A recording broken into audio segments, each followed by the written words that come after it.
제 장점이 뭐냐면 항상 그 좋은 기회들을 많이 발굴을 해야 하잖아요. 좋은 기회들을. 유연한 사고와 네. 좋은 기회를 찾아내는 네네. 안목. 네네. 근데 제 생각은 그래요. 뭐냐면 여러분 지금 욕 바가지로 먹을 수도 있는데 네? 지금 오피스텔 저는 좋은 기회가 오고 있다고 봐요. 오피스텔이. 오피스텔이요? 네, 오피스텔이 오히려. 네, 오히려. 그러니까 이거 약간 미친 소리 같잖아요. 미친 소리가 제가 2, 3년 전에 그 진천 얘기했어도 아마 미친 소리라고 했을 거야 아마. 아니 진짜로. 4, 5년 전에 제가 김포 얘기했을 때도 아마 그때 저도 그렇게 생각했어요. 김포? 이랬지 않습니까? 그러니까. 네. 근데 지금 있잖아요. 그러니까 이거는 뭐 여러분 한번 잘 지켜보세요. 뭐냐면 그 매매가랑 전세가가 지금 오피스텔이 똑같아요. 오히려 전세가가 더 높아요. 일부 지역에서는 그만큼 눌려 있는 거예요. 지금 눌려 있는 건데 그 다음에 지금 월세가 계속 오르고 있어서 월세 수익률은 굉장히 좋아지고 있어요. 흐름이. 그래서 심지어 어떤 지역은 6% 정도 나와요. 오피스텔인데 그 정도면 괜찮잖아요. 그래서 요 정도 그리고 매매가 전세가가 그러니까 뭐냐면 오피스텔은 분양가 대비해서 하나도 안 오르고 오히려 떨어진 거예요. 근데 전세는 지금 이렇게 올라 있는 거예요. 이 차이가 안 나요. 지금 차이가 하나도 안 써요. 그러니까 돈이 아예 안 들어갈 수 있다는 얘기예요. 그리고 오피스텔 월세는 많이 늘어나서 월세 그 수익률은 굉장히 좋아졌다. 그래서 근데 다만 이게 이제 오피스텔이 걸림돌이 뭐냐면 주택수. 그러니까 오피스텔을 사고 나면은 다른 거 이제 취득할 때 주택수 올라가니까 네. 그게 문제잖아요. 근데 이것도 조만간 해결이 되지 않을까 할 수도 있다. 주택수에서 제외가 될 가능성도 저는 있다고 보는 견해이긴 해서 만약에 그게 실현이 된다고 하면 근데 그게 실현이 되면 어느 정도 또 가격은 올라가 있겠죠. 그래서 제 생각 뭐냐면 진짜 좀 진짜 미친 척 한번 해보고 싶다. 진짜 미친 척하고 돈은 없는데 미친 척 한번 해보고 싶다. 장기로 보고 그러신 분들은 이런 전략도 한번 생각해 볼 만하다. 해봐야 하다. 근데 저는 공격적으로 안 하지만 만약에 그렇게 하는데 근데 저도 항상 말씀드리는 그렇다고 너무 이게 뭐 공격적으로만 10채, 20채 이렇게 사지 마시고 그냥 한번 뭐 한 채, 두 채. 근데 이제 오피스텔이 하게 되면은 아까 했듯이 그 세팅이 다 꼬여 보여요. 오피스텔은. 그래서 이제 처음에 이제 아파트 하고 그다음에 두 번째 아파트 하고 세 번째 청약까지 당첨이 됐지 않습니까? 그러면 네 번째는 뭘 할 거냐? 또 아파트를 할 거냐? 저는 오피스텔로 해도 된다. 그러니까 여러분 순서를 잘 기억하세요. 첫 번째는 똘똘한 한 채. 두 번째는 똘똘한 한 채에 대출이나 전세를 갚을 투자 자산. 세 번째는 청약 8%. 그 다음에 오피스텔은 4.6% 단위세율이거든요. 그렇게 해도 오피스텔로 간다. 이게 포트폴리오 최적화다. 이렇게 하시면은 큰 문제는 없지 않겠냐. 그리고 어쨌든 월세가 나오는 게 좋아요, 여러분. 저도 월세를 받고 있긴 한데요.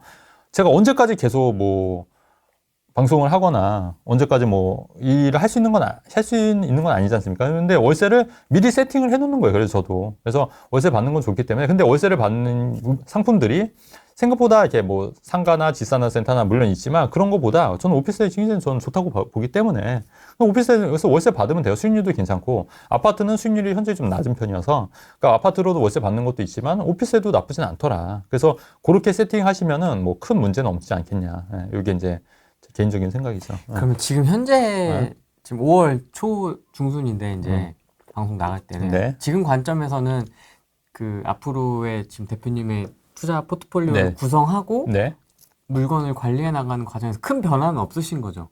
지금은 이제 어떤 정책에 따라서 영향을 받거나 내가 이렇게 앞으로 좀 다시 바꿔야 되겠다라든지 그런 건 없으신 거죠? 일단은 저는 그래서 지금 뭐냐면 그쵸 이제 월세 받고 있는 거 있고 이제 기존에 이제 했던 것들은 다 이제 수익 구간이지 않습니까? 예전에 했던 것들은 이제 그런 거 이제 하나씩 팔아서 이제 정리하고 그다음에 이제 저도 이제 생각이 또 여러분들이 또 생각해야 될 게 뭐냐면 저는 항상 이제 그런 생각을 갖고 있긴 한데 돈이 너무 많아도 거추장스러워요, 사실은.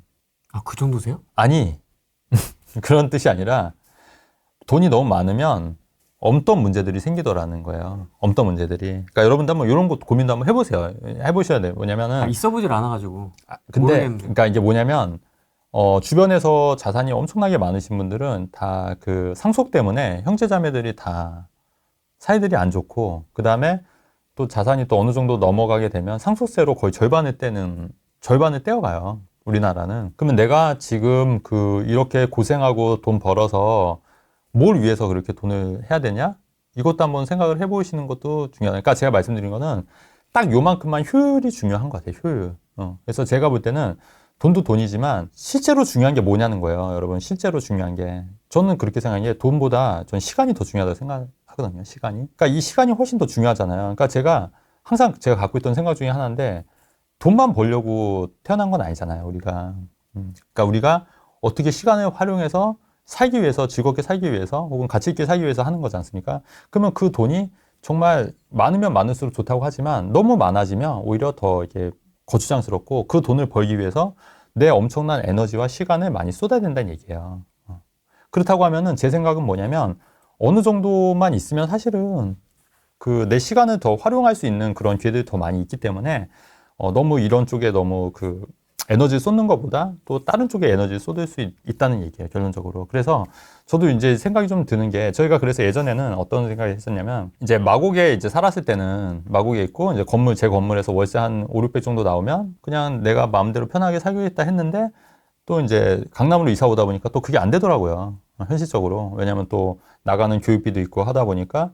근데 이제 강남에 어쨌든 하고, 이제 어느 정도 이제 세팅이 완료가 되면은 조금 더 좀 제가 하고 싶었던 일들 더 하면서 살아야겠죠. 현실적으로. 저는 이제 그런 생각이 좀 있기 때문에 항상 이게 우리가 돈을 얼마만, 한번 여러분들 이런 생각도 좀 해보셔야 된다는 얘기에서, 내가 그 얼마 정도를 벌어야지 내가 좀 현실적으로 좀 내가 좀 하고 싶었던 일, 시간을 내가 정말 잘하고 하고 싶었던 일을 할 수 있는 시간을 벌 수 있을까. 지방 갭 투자도 일단은 그 지방의 어떤 그런 호재들이 좀 나와줘야 되거든요. 그러니까 규제가 좀 완화가 된다거나 호재가 좀 나와야 되는데 아직 그런 건 아니어서. 근데 지금 가격이 많이 내려간 지역들, 근데 그렇다고 지방이 전세 가격이 이렇게 많이 올라온 것 같지도 않더라고요. 그 차이는 여전히 존재하는 것 같아요. 그래서 만약에 그렇게 해서 매매가 전세가 차이가 없는 시점이 오게 되면은 그때도 나쁘진 않은데, 근데 지금은 그런 시점은 아닌 것 같다, 아직은. 그리고 지금은 지방보다는 계속 누차 얘기했지만 서울 수도권 시대다.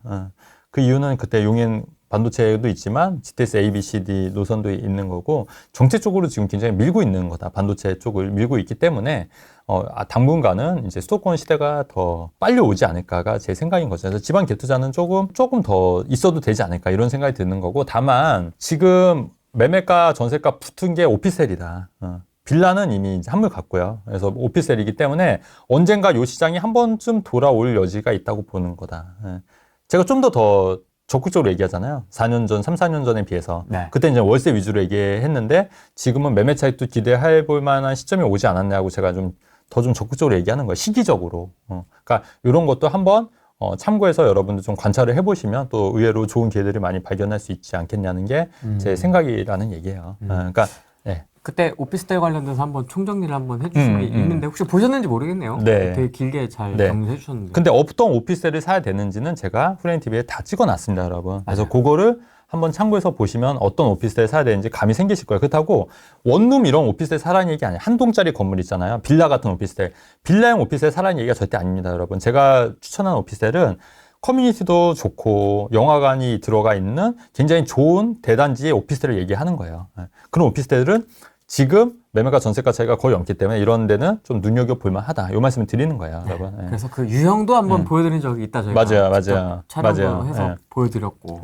그리고 또 중요한 게 뭐냐면, 아까 말씀드렸듯이 오피스텔 사시려면 아직은 순서가 중요하다. 그래서 이미 똘똘한 한 채, 투자용 자산, 세 번째 청약, 그리고 나서 네 번째, 다섯 번째 오피스텔로 가실 분들은 이렇게 세팅을 하시는 게 맞지 않겠냐. 이렇게 이제 말씀을 드리는 겁니다. 네. 오피 원룸도 있고 투룸도 있는데 뭘 팔아야 할까요? 판다고요? 네. 팔리는 거 파셔야죠. 팔리는 거. 두 개 다 내놓으시고. 그러니까 여러분 고민할 게 없어요. 저도 김포랑 청주를 동시에 내놨어요, 둘 다. 근데 김포는 제가 좀 싸게 안 내놨거든요. 근데 팔리는 거는 판 거예요.